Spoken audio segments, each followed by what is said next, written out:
Hi, everybody. This is Kathy L. Murphy, and I'm reporting live from my cousin Cindy Saunders' home in Eureka, Kansas, my hometown. So I've been up here because we had a good friend's father's funeral, and I'm in Kansas. And so I'm not too far from Steve Wiegenstein, who is our featured author this week.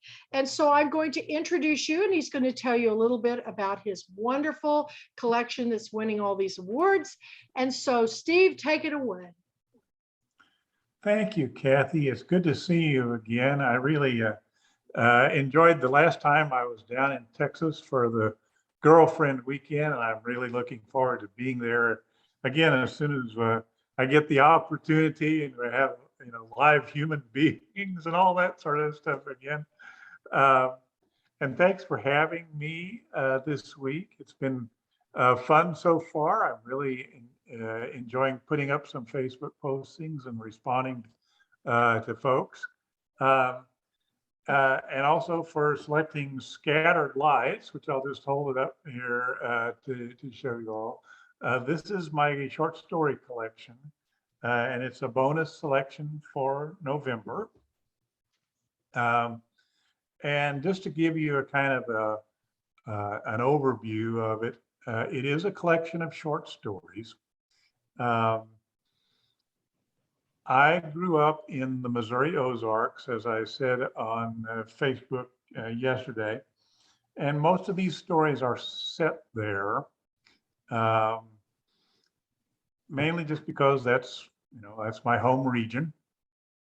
Although there are a couple that are set elsewhere, but they still have a connection to that region in one way or another. These are stories I've written over the years, some quite a while ago and some as recent as last year. It was published in print form about a year ago, 2020, right at the end of 2020. So it's still relatively new. It just came out in audiobook form last month. So, I know a lot of people like audiobooks rather than print books, and I kind of enjoy them too, particularly when I'm in the car somewhere. So it's available in both forms. And the big news for this story collection was that it made it to the final round for the PEN Faulkner Awards this year, which was, I know it was dumbfounding to say the least. It was one of those things when they sent me the email, I thought, really, can this possibly be? But it was such an affirmation, not just for me as a writer, but also for the region and for the publisher who did an absolutely beautiful job with the book. So it was a really kind of a high water mark for me as a writer to receive that recognition. The stories are, there's a lot of variety. I try to cover different points of view. Some of the stories are told from female point of view. About half of them really are from a female point of view, and some are from male. Some from old folks, some from the point of view of young kids who are just out of high school. So I think there's a pretty varied range of experiences that are conveyed. They're all country people. And all that implies. And I think a lot and I write a lot about rural subjects and what it means to live in small town or rural America. So if that's an interest of yours, these stories might speak to that. There are a few that are kind of funny, and people often remark that they found a particular story funny. And I think, well, I didn't exactly mean it to be all that funny. I sort of meant for it to be kind of wry, but people are laughing out. And sometimes when I do a reading, people are laughing out loud at the story. And well, okay, that's your It's fine by me. But some of them are kind of somber as well. You know, it's just a really a pretty wide range of stories. Um, and you know, that's just to kind of sum it up. That's what to expect. Uh, they are rooted in the Ozarks, but I think they have a more kind of universal themes um, in that people who are not familiar with that region could still understand and appreciate the struggles that the characters are going through in trying to sort of make sense out of their daily lives in a variety of ways. So that's Scattered Lights in a nutshell. So Well, tell me about, you posted 2 photos in your blog of um, what it looks like. And it's so funny because I live in the trees, really tall trees in the, piney woods. And then you come up here and everything changes. And a lot of people, they go, gosh, it's so desolate. And to me, your photographs were so beautiful, atmospheric, and people, I think you need to drive to the Ozarks. It's beautiful. And this is a pretty time of the year because the leaves are all changing and everything.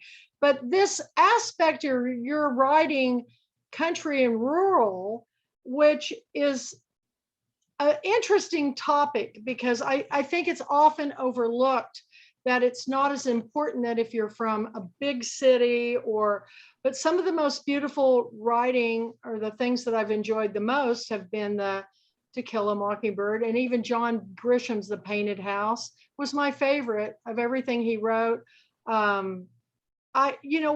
did you, what drove you to write about that particular, I know you grew up there, but there's not a lot of people doing that. right.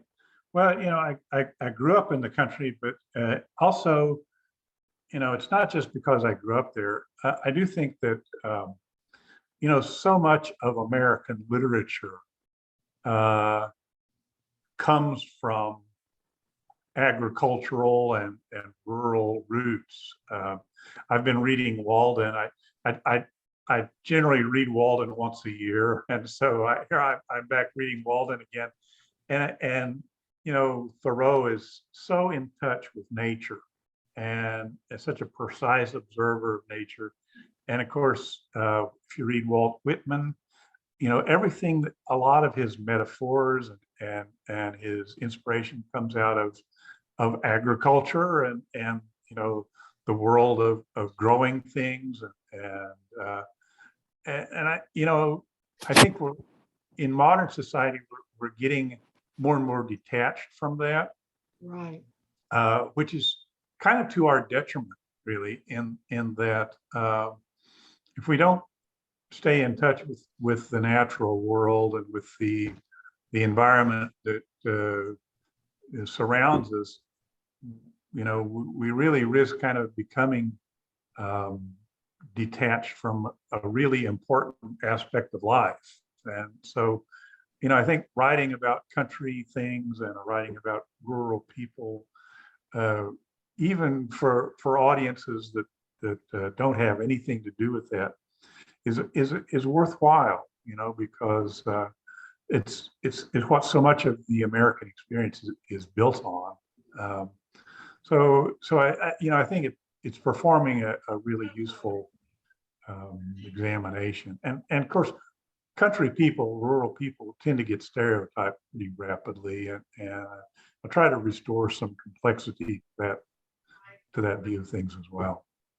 And I so appreciate that. Since I've been home in Kansas, we've had so many conversations. I've never laughed so hard in my life. I've told everybody here, this is fodder for another book, because the conversations of things I heard the other night was just hilarious. And you forget those things when you're away from home for a while, but when you come back and there's little mannerisms and sayings that people say, and even at my friend's father's funeral, they told the stories, you know, of their my friend's father, who was a cowboy. And some of the things he used to say had us all laughing in stitches. And it was really a celebration. But I I think the authentic voices come through when you write about the place that you were raised and grew up. And but also I want the audience to know, I don't know how many of you heard him speak before, but you have a day job. And I think that's always interesting to know, first of all, what you do and how you juggle the writing and what you do for a living too. Well, I'm I'm happy to announce that I've just retired. That's okay. Retired, But yay! yeah, I know. Up to recently, I taught English for a university up here in central Missouri, where I live now. And what I was doing was teaching English, college level English to high school students in remote school districts Wow. by closed circuit TV. So I would go in the morning, and we would have this, we have a studio set up, and at the designated hour, my screen would start to pop open with kids at schools in remote rural areas. Sometimes there would be a whole room full of them. Usually it'd just be two or three. And so I was teaching a sort of a virtual class of English to these kids because, in Columbia, where I live, of course, they have advanced placement classes, they have college level dual credit classes very easily available to them. But out there in the hinterlands, that's not an option. They just don't have the kind of resources for that. So the college that I worked for had this system set up where they would kind of beam me into school districts around the state that had maybe a high school senior class of 40 or 50 kids, and out of that 40 or 50, two or three of them would be interested in doing college level work to try to get some credit ahead of time and that kind of thing. I mean, it's kind of weird, because I never actually met the students except just in virtual realms like we're doing now, sort of before we were Zooming before Zoom was a thing. But at the same time, it was a very useful service, and oddly enough, the students and I kind of develop a bond over time, even though we don't actually physically meet. Although once in a while, then I would have a homeschool student who would actually show up in the room with me. And so he or she and I would be interacting physically along with the 18 or 19 virtual kids as well. So kind of there's a little bit of a juggling match going on in that kind of stuff. So it was really interesting work. It's kind of work. it's funny. This has been going on for some time, these virtual classes. I actually took one with Texas A&M, and we would go do this, online like this, but then you had the opportunity, if you wanted to, join the live lecture class on campus too. But it was, quite a ways away. So it was really great that this educational opportunity is coming to rural America. It's putting us all in the same playing field. So good for you. I'm sure when you first started out, you never thought you'd ever be doing something like that. No. Oddly enough, when I was in high school, we did the same sort of thing, except it was what then was called extension correspondence courses. And I took 6 hours of college credit through the University of Missouri Extension Service, and they would send, you buy your book online, and they'd send you these little packets in the mail every week with your lessons that you had to fill out and send back to them.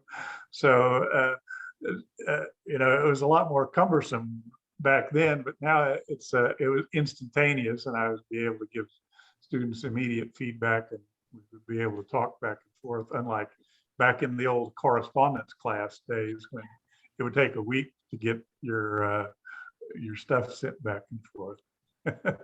So you say retired, but now you're writing full time, right? So I don't know if that's retirement or you've switched gears, you know?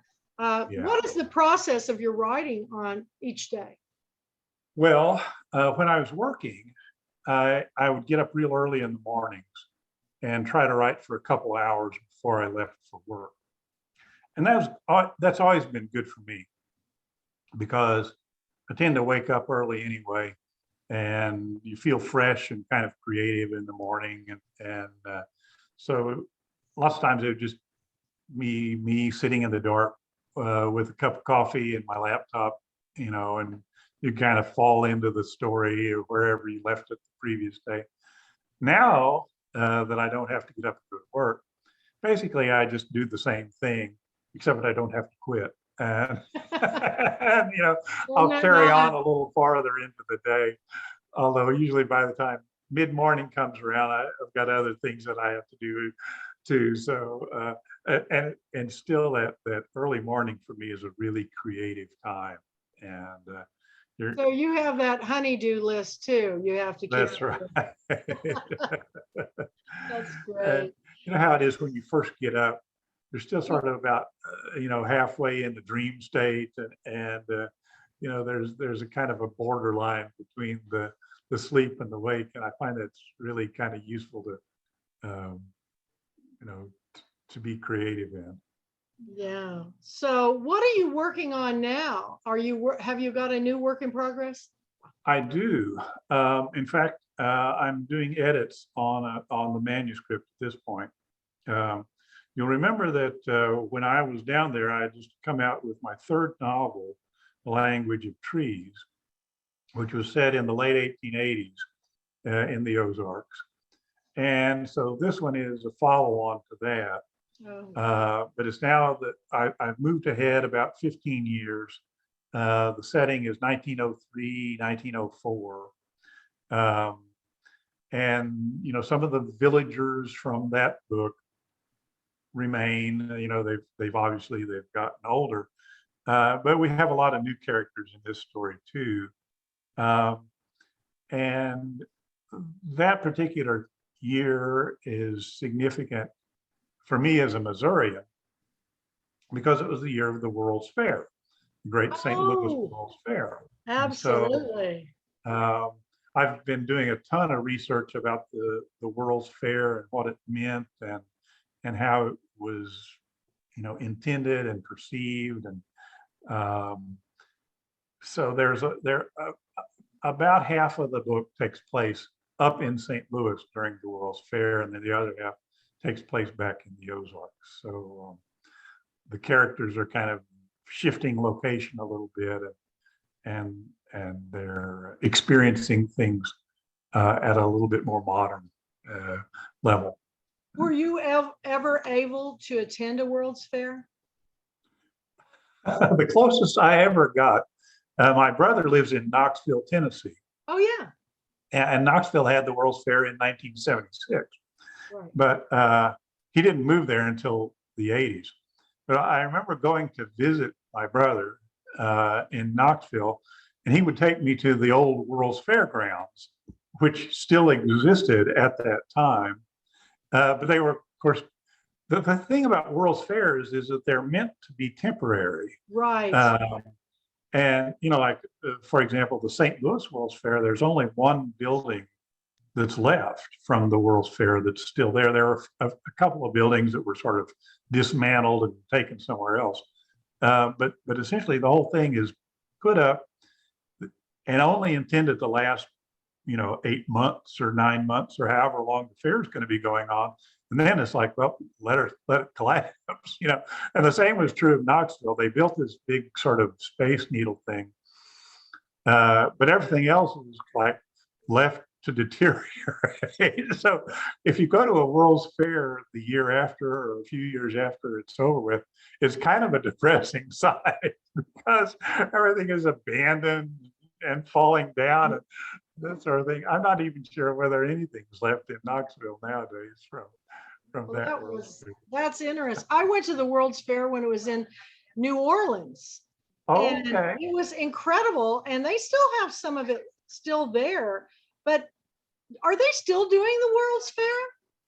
Occasionally. I remember, of course, there was one in San Antonio not too long ago. Wow. Uh, and then there's one in Barcelona. Actually, I visited the World's Fairgrounds in Barcelona uh, um, a few years ago, and they turned that whole fairgrounds into a city park. So they actually made some use out of the effort. So they didn't completely demolish it. I see Eileen was saying it was a different story for the Philadelphia World's Fair. I'd be interested to know what what happened in Philadelphia, if that's possible. They there's buildings that remain that are pretty sturdy buildings that are now a Please Touch museum. They've renovated them. The part of the world's, that section of the fair was in a large park, a Fairmount Park, I believe it's called. And this whole, it's along the Schuylkill River. You take, my grandchildren are no longer, they're older now, but it's a big museum, has a Ferris wheel in it, not a Ferris wheel, a merry-go-round. And yeah, so they repurposed it in I think like in 1970, in the 70s. Okay, That's when it started. that's interesting. Yeah. That is. The St. Louis World's Fair is on the grounds of what was then and still is Forest Park, which is this gigantic, enormous park on the west side of St. Louis. And part of their agreement was they were going to have to return the park to its previous condition once the fair was over. So they had, interestingly enough, they had a promoter had bought the giant Ferris wheel from the Great Chicago World's Fair of 1893 and had it dismantled and brought down to St. Louis and rebuilt it. So they actually repurposed the Ferris wheel from Chicago 10 years before on the fairgrounds at St. Louis. But then when the fair was over, it's like, well, now what are we going to do with this thing? Because I mean, it was massive. You know, the photos of the Ferris wheel it's kind of like the one in London, where it's just gigantic. Yeah. You know? And so they said, well, let's dynamite it. So they blew the thing up and then started carted directly train car by train car. Blew it up. Oh, yeah. That's sad, you know. Yeah, it is kind of anyway. But anyway, that's what I'm working on. That's crazy. Yeah. Well, let's open it up to conversation. Steve is, has written these short stories, and they're about the rural country life, but not the stereotypical, what people, we all tend to put things in boxes, and when you tell people you're from a small town, they automatically think you're undereducated, and I assure you, there's many people that came from very small towns that are highly educated, but there's everything in between. So any questions on the process, the writing process, or what all Steve has been writing before and now, anything about that, let's open it up. See if any of you like to ask a question. Steve, you talked earlier about writing from the perspective of women. Do you find that to be challenging? Yeah. Yeah. But, one of the things that I do in my stories, and I really didn't notice this until I collected them all in one place, is that it seemed like every story I had kind of given myself a new technical challenge to do, and sort of in response to what I had written before. So the first couple of stories in the collection are from a relatively familiar sort of middle-aged male perspective, and like, okay, this is comfortable. And then, I just kept finding myself being inwardly challenged to do something different from that. There's one story in the collection, the only one where I really kind of did that on purpose or consciously. There's a story where I was thinking about, kind of the classic strategy is you take a character who seems clueless about something or unaware of something, and then at the end, by the time they get to the end of the story, they've realized something, they figured something out, and there's been this kind of revelation or insight that has been gained. And I remember thinking, what if could you possibly write a story about a character who is just as clueless at the end as he is at the beginning, and still make it interesting? Is there a way to do that and still have it be an interesting story in some way? And so I set about to do that. And there's a story in there where a character just doesn't get it. He never figures out what a jerk he is. He never figures out his impact on people. And he's still living the same sort of state of blissful kind of half meanness as where he began, and so I kind of like to do that. I kind of like to challenge myself in point of view or in structure, or things like that. Maybe one of my favorite stories in the collection is one called The Fair. And in that particular story, one of the truisms of short story writing is stick with a single point of view. You always want to stick with a single point of view because there's just not, time to move point of view around much. And I thought, I don't think that's necessarily true. And so I was kind of inspired by, there's some old movies that do this where the point of view keeps moving from character to character to character to character. And yet it's still, in the end, Right. it comes full circle. And I thought, let's see if you can pull that off within the space of, 7,000 words or something. It's a fairly long story, but it's still a short story. And so, with each scene, we move to a different character, and they're all in the same location. And some people told me it's their absolute favorite one, I thought, all right, good. So I kind of like to do that. I kind of like to force myself into places of discomfort where you're not really sure whether you're going to be able to succeed or not. Just to see, That's great. Can- Well, That sounds like a real challenge. I mean, do you write, how do you get the feedback about that? And are you working with other writers? Do you have someone that reads your work and says, this isn't working, or this is really good? And that's a tough. Yeah, it is. Well, the ultimate feedback is whether the darn thing gets published or not. It's like, no well, lie. if somebody says, no, we don't want to publish this, after a while you figure, well, that didn't work so well. But I do have a writers group that I work with.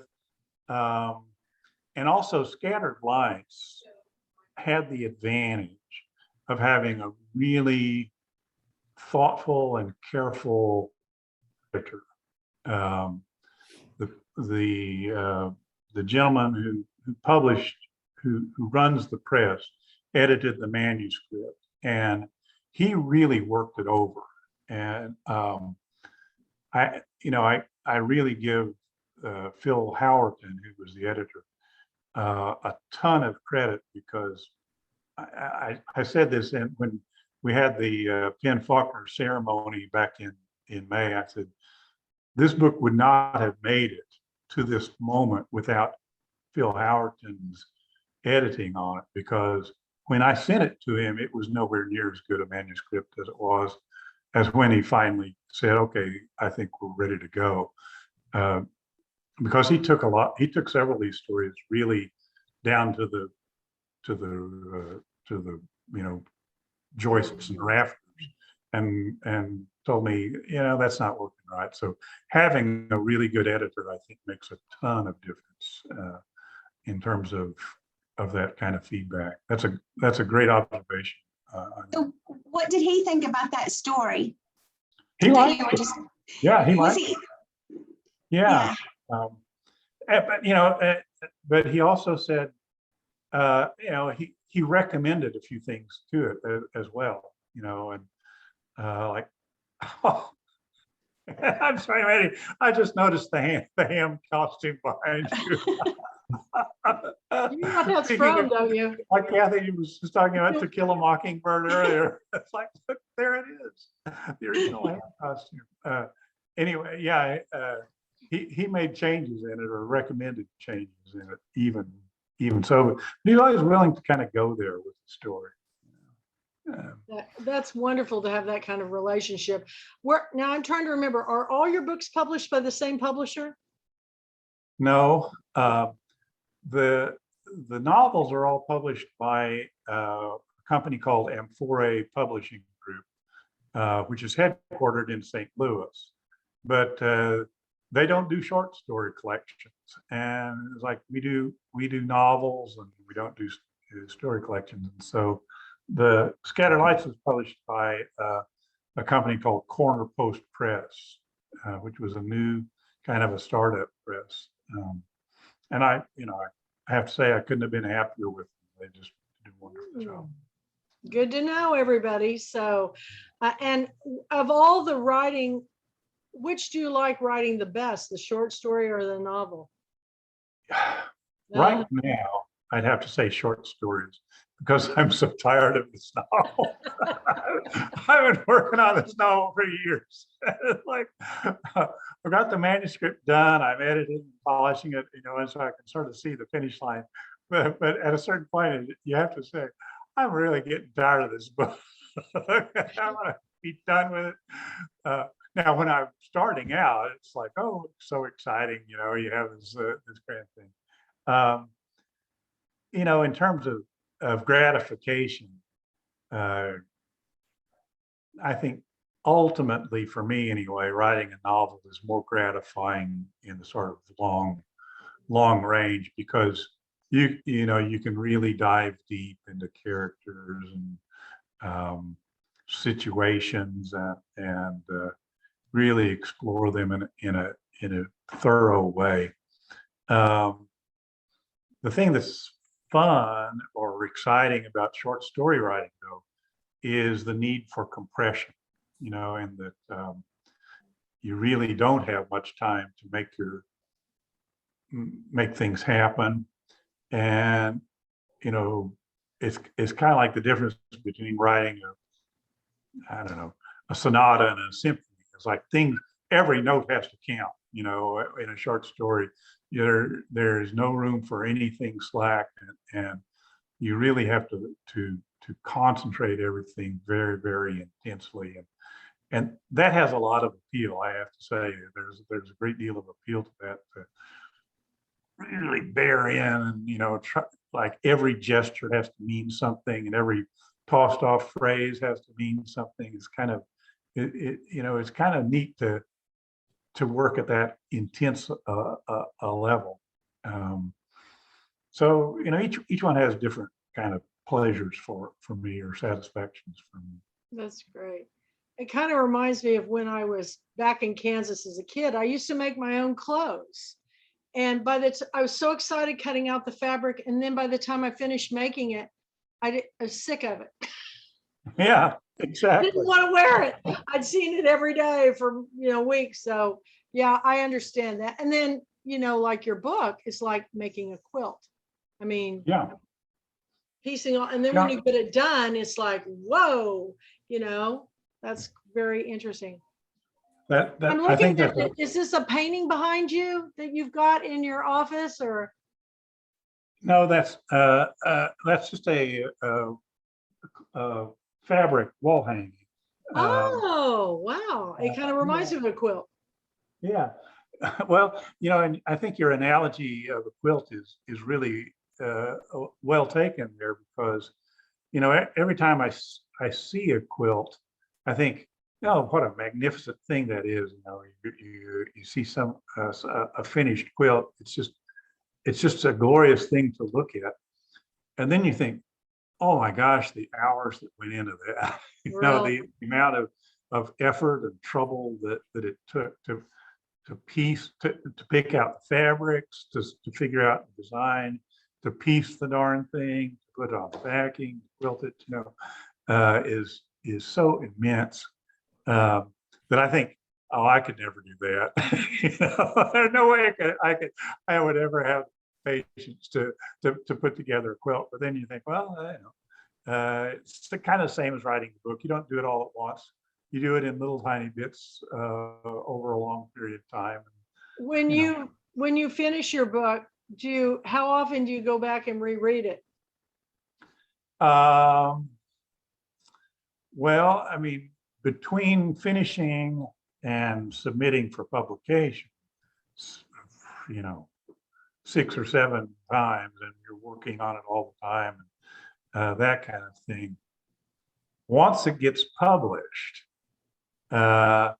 typically I'll read through it one more time and see all the typos that I missed and kick myself. It's like, how could I have missed that obvious typographical error? I read this thing 20 times. But after that, I honestly don't read them very much, except like if I'm doing a reading at an event or something like that. I did have the occasion to go back and reread This Old World, which is my second book, not too long ago. And I thought, after I got done, I thought, hey, that's pretty good. That's pretty darn good. And I'm glad I had that reaction, that I didn't read it and think, oh, geez, what a mess. I know. My first book, of course, was about what I do, my life with the Pulpwood Queens. And when I got done with it, I mean, after all those edits and everything, I never wanted to see it again. I don't like to talk about it. But you have to bring it up. So I was just curious, how many authors really go back and reread their work? And I had to go back because I've forgotten things, and people ask you questions. And I was kind of surprised myself. Not a whole lot has changed. I still have the same basic beliefs and everything, but it's fascinating, the writing process.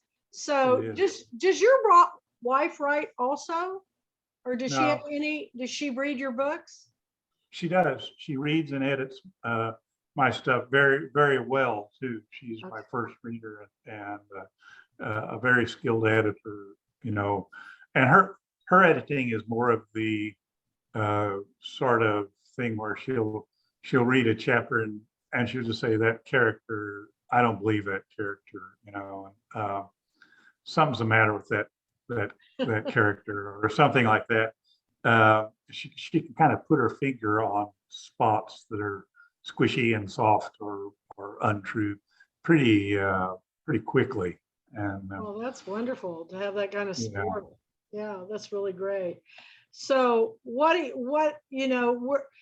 this next book is a continuation. So many people are telling nowadays are looking for talent for these Netflix series. It would be, I'm convinced that every Pulpwood Queen book should be a Netflix series or at least a movie, because I think they're all such incredibly diverse stories from both men and women's perspective, from really all over the country. But I do think the Midwest is often overlooked, being a Kansas girl myself. And most of the books that come out of Kansas are pretty dire. I mean, In Cold Blood is, by Truman Capote, that was, you can say it's your favorite book, but then that's kind of scary, so, but I do love to read Kansas authors and Missouri too. So, everybody needs to check this book out. It's quite fascinating. And short stories is my favorite because I like to keep them in the car. Because if you have to sit and wait on somebody, or you're at an airport, or whatever, you pull out and you can put it down. So I've always really admired short story writers. So thank you. And you can read them out of order too. Yes, Yeah. that's great. Anybody else have any questions about for Steve about the writing process, or the days ahead? It's got to be pretty exciting to have this freedom now for you. It is. Yeah. I have a question about your short stories. I love short stories, and Mandy's are like my really top favorites at the moment. So I'll give you a chance, Steve. Maybe we'll see if Ozark's stories can beat Mandy's. But do you have a theme in your current book? Scattered Lights, that's the title. Yeah. Is there a theme that connects the stories? Is that something you work at doing? I don't work at it, but in putting these stories together, I noticed a theme. It came to me that there were kind of underlying connections among a lot of the stories. And the thing that I had noticed was that so many of the characters in story after, regardless of their age, sex, life circumstance, whatever, they tended to find themselves in a position where they were kind of caught and stuck in life, and they needed to do something to get unstuck from whatever situation they happened to be in. And sometimes they did something, and sometimes they failed, or sometimes they were thinking about doing something, but the story ended before we find out whether they do or not. But that was kind of a consistent thing that I started to notice, was how many of the characters are, I don't want to say trapped, because that seems too oppressive, but they were sort of hung up in some sort of in between state between where they were and where they could possibly be. So I don't know exactly what that means as far as theme. I'll leave that to other people to figure out. But I kind of picked up on that as I was trying. The thing I was doing is try to put the stories in some kind of sequence where it sort of made some sense. And as I was doing that, I thought, I'm starting to notice some patterns, here, whether it's a high school or a junior professor at a university. There was a kind of a similarity to their moment, So did you write them all in order, like in the same time frame, or these are very different times that you collected them together? Right. I mean, they're all set in what is roughly contemporary times, but I didn't write them anywhere near all at the same time. Some of them are decades old. Some of them are just brand new. So either that's a consistent theme, or it's something that just I keep coming back to. I'm not sure which, but and there's also one of the things I did notice also is that from the real early stories, they tended to be maybe a little more harsh in their portrayal of characters. In the ones that I just wrote for the last year or two, and I think maybe this comes with age. As I grow older, I'm a lot more forgiving of people and their stupidities and mistakes and foibles, and it's like, hey, that's all right. You're acting foolishly, but I won't judge you on that as part of the human condition. So I think there's maybe a little more compassion in my recent stories toward the characters who are in some cases making really foolish decisions and having to live with consequences. But it's kind of like, well, we've all been there, that kind Yeah. of thing. Wendy, did you have something you wanted to ask? Yes. I do. My question is this. So are most of the people that you are writing about, are they mostly, good people, or do you find that, do you have any criminals that come into your stories that you're writing from their standpoints too, or how are your characters in that regard? I only have one character who I think of as really bad.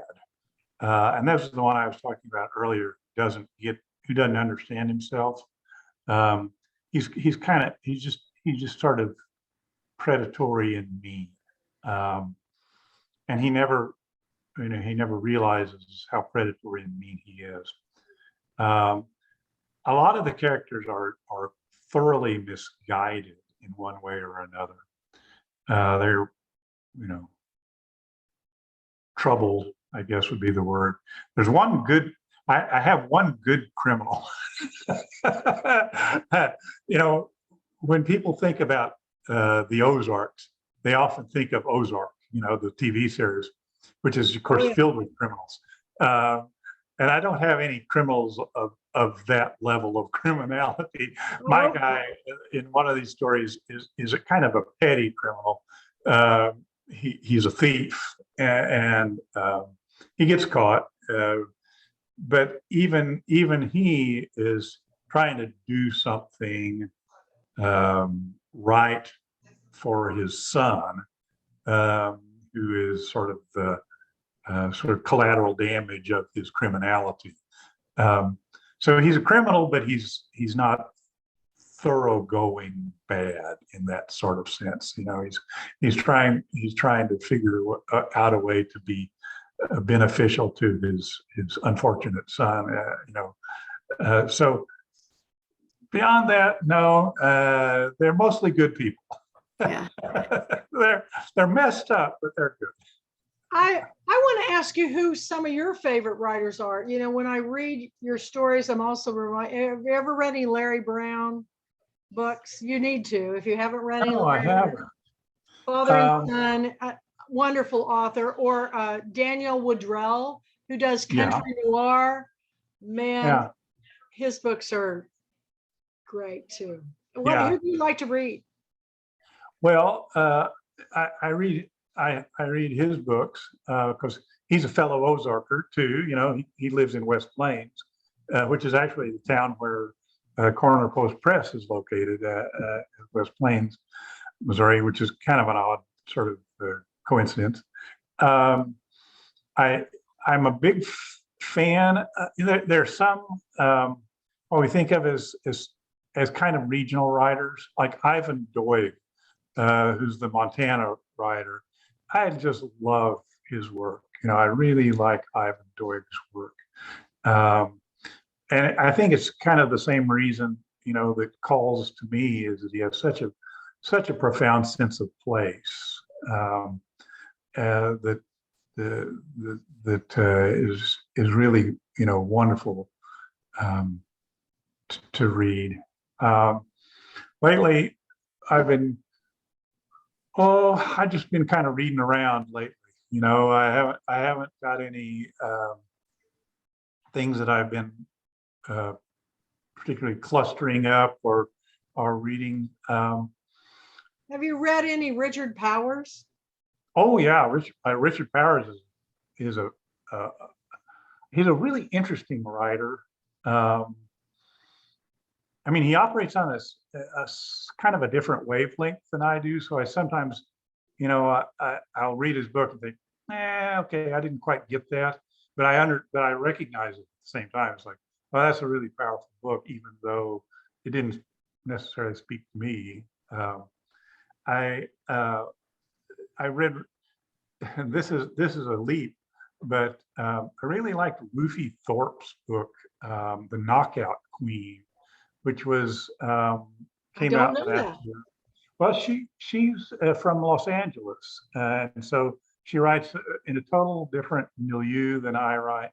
But it was just a great story. It was kind of one of these unlikely friendship stories between two high school misfits who, they really don't have anybody else to count on, and even though they're both tremendously maladjusted, they find something in each other. I really like that. Check that out. I don't know that. Yeah, she's Great. good. Have you had any of your students go on to be published? Do you know of? Oddly enough, I have a student who won Pulitzer Prize not too long ago. Wow. It was in journalism. Because when I was teaching at Culver Stockton College, where I taught for many years, I taught journalism most of the time. And one of the first years I was there was this kid in class on a football scholarship named Mark Conkle, and he was from Chicago, and the college where we were was very rural. He really was out of place. He didn't feel at home there, and look, I mean, seriously, he spent a great deal of his time sleeping through my classes. So I can't claim to have taught him anything. And he won the Pulitzer? Yeah, then he went I gotta on. look that up. He went back to Chicago and got himself a job at a local newspaper. About 4 years ago, won a Pulitzer Prize for local reporting. It's kind of like once he was back home in Chicago, he knew what he wanted to do, and he made a great success of himself up there. And like I said, I cannot claim one iota of credit for helping Mark out, although he passed all my classes. Beyond that, I don't think there's any lineage of wisdom I was able to transmit. Great story. Have you ever, do you have any friends that are also authors? Oh yeah. Yeah. One of the nice things, for me anyway, being an Ozark, we kind of know each other, and that reminds me of another book, speaking of which, this lady is not an Ozarker, but she's a Missourian, R.M. Kinder, who had a collection of stories called A Common Person and Other Stories. It won the Sullivan Prize from the University of Notre Dame last year. And it is, it's one of those things where I read the stories, I thought, these stories are completely unlike anything I could ever write. It's like I've got to a totally different sensibility, totally different mindset. But they were just lovely, lovely stories, and I could see why it won the Sullivan Prize from Notre Dame. It was just like, these are great stories. I couldn't have written a single one of them. I couldn't, and vice versa. We just have such different mentalities. But I loved her work.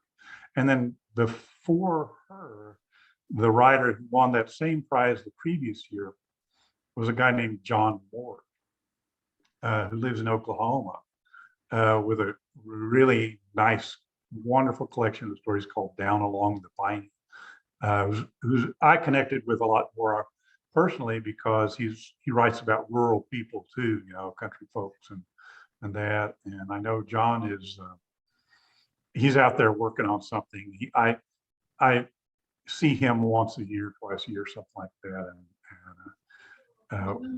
That's great. Well, we've thoroughly enjoyed hearing more conversation with you, and look forward to your blogs this week. And they're up on the Pulpwood Queen Presents her picks. And don't forget, when this new book is, we want ARCs. Mandy and I, Mandy Gaines and I both want to read this next book. And congratulations, Penn Faulkner, you all. That's a big deal. So we're excited. We hope you'll think about, we have so many authors coming to our convention this year because it is going to be online and virtual, but it's going to feature lots of things for authors and readers. And it's a conversation that we are looking forward to have. And we have so many people coming. Mandy has printed the full program in a special edition of Reading Nation magazine. So you've got to look and see who's coming. Yes, Robert. Well, I just wanted to say before we left, I wanted to read the epigraph to his short story collection. I love this. So as we come to an ending, let's start with the beginning. My instinct tells me that my head is an organ for burrowing, as some creatures use their snout and forepaws, and with it I would mine and burrow my way through these hills. I think that the richest vein is somewhere hereabouts, so by the divining rod, in thin rising vapors I judge, and here I will begin to mine. Henry David Thoreau, Walden. That's lovely. Yeah, I love that passage. It really is. And you're lovely too. And I'm thrilled for you and everybody. Mark my words. I mean, every time I pick books and they go, oh, who's this author? I haven't heard of him. Penn Faulkner, you all, this is really exciting. So thank you for joining us. Our book and film club won't be starting back until after Girlfriend Weekend and our book club convention in January. And do tell all your fan base, everybody who's here, that the price is going to go up December 1st. So you better get your packages now. You need your memberships. And Mandy and I'll be telling more about that, as we go along. But she's really been posting all of you that have been featured in the work in progress.